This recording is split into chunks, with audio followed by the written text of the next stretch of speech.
special meeting of the Board of Trustees of the University of North Carolina at Chapel Hill. I'll ask Chris McClure to please call the roll. Mr. Ballantyne.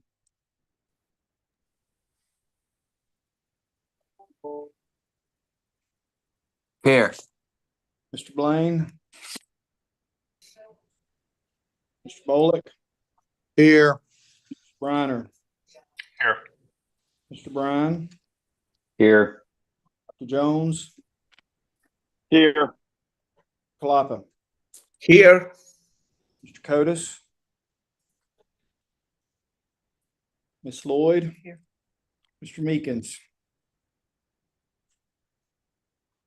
Let's see, Ralph is there. Mr. Patel. Here. Chair Pryor. Here. Ms. Taylor. Here. Mr. Turner. Mrs. White. Here. Mr. Chairman, you have a quorum. Thank you very much, Secretary McClure. As chair of the board, I must remind all members of their duty under the State Government Ethics Act to avoid conflicts of interest and appearances of conflict of interest. If you know of any conflict or appearance of conflict with respect to any matter coming before the board today, please identify it at this time. Hearing none, we'll move on to a report of the Chancellor Search Committee. And this is the only item on our agenda today, and it is to receive a report from the Chancellor's Search Advisory Committee, which was appointed by System President Hans to conduct the search for the university's next chancellor. Pursuant to Section 200.8 of the UNC Policy Manual, the committee was asked to receive stakeholder input, conduct interviews, and to propose a slate of finalists for consideration to this board. The committee was chaired by Dr. Christy Page, to my right, Executive Dean of the UNC School of Medicine and Chief Academic Officer at UNC Health, and has completed its work now. Dr. Page is here today to present the committee's report. Welcome, Dr. Page. UNC policy provides that after the Board of Trustees has received the report of the Search Advisory Committee, the board shall recommend an unranked slate of no fewer than 3 candidates for consideration by the system president, designating a nominee for election by the UNC Board of Governors.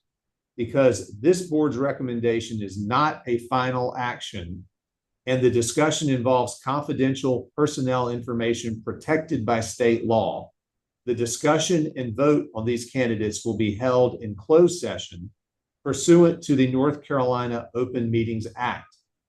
I'll ask Dr. Page to give some introductory remarks here in open session, and then this board will go into closed session to hear the confidential portions of the committee's report and to discuss and vote on the slate of candidates. Dr. Page, if you'd please give a few remarks on the search. Thank you, Chair Pryor, and to all of you and the Board of Trustees for having me here today. When I was asked to serve as chair of this committee, I knew I was taking on a large task that would make a great impact on the future of our university. It's been truly an honor to lead the committee and the search for our next leader. Over the course of the last 6 months, we have heard from many constituents around campus: students, faculty, staff, alumni, donors, community members, so many people who love Carolina, about what they want to see in our next chancellor and what is important to them. We gathered feedback through several listening sessions, informal conversations, and an online survey that garnered over 2,700 responses. We heard a wide range of topics and interests, but there was one prevailing theme, and that is the passion and love for this great public university and the drive that everyone has for it to continue to excel in everything we do.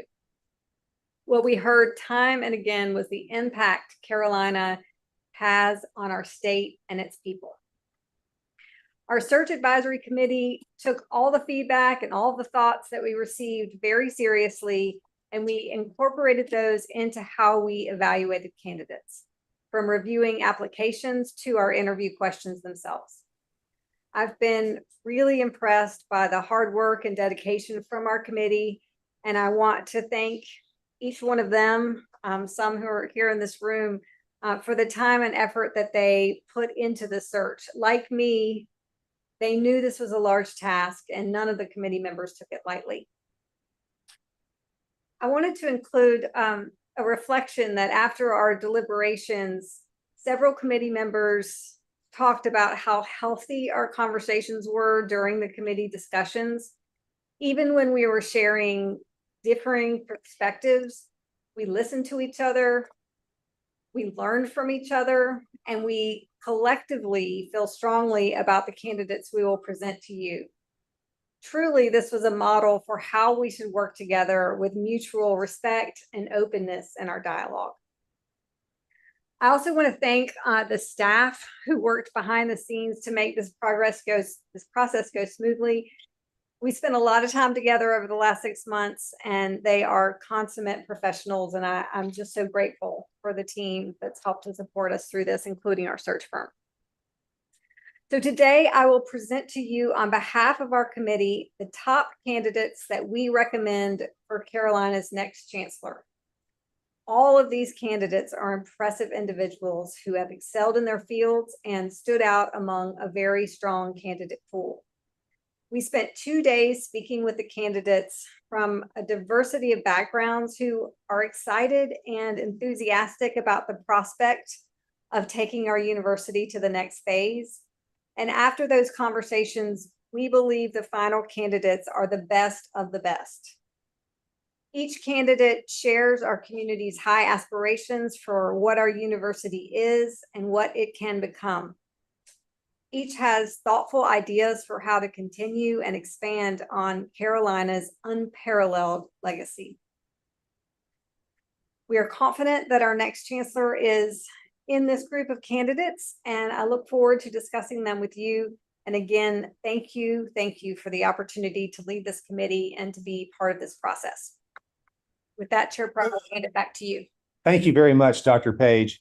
And thank you especially for the really significant amount of time that you had to put into this process. So thank you. And I'll now entertain a motion to go into closed session. Thank you. Mr. Chairman, I move that the board convene in closed session pursuant to North Carolina General Statute Section 143-31811A1 to prevent the disclosure of privileged or confidential information, and also pursuant to Section 143-31811A3 and A6. You've heard the Do I- motion. Yeah. Second by Trustee Valentine. Discussion. Or all those in favor, please say aye. Aye. Aye. Any opposed? Motion carries. We're now going to go into closed session.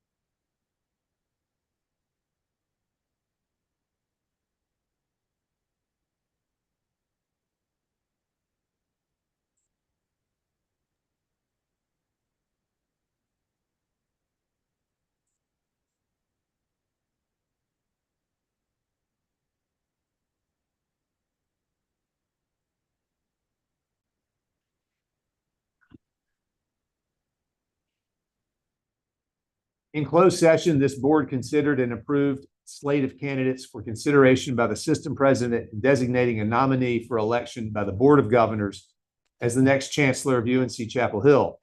That concludes our business today. Without objection, we will adjourn. Thank you all. Thank you. Thank you. Thank you.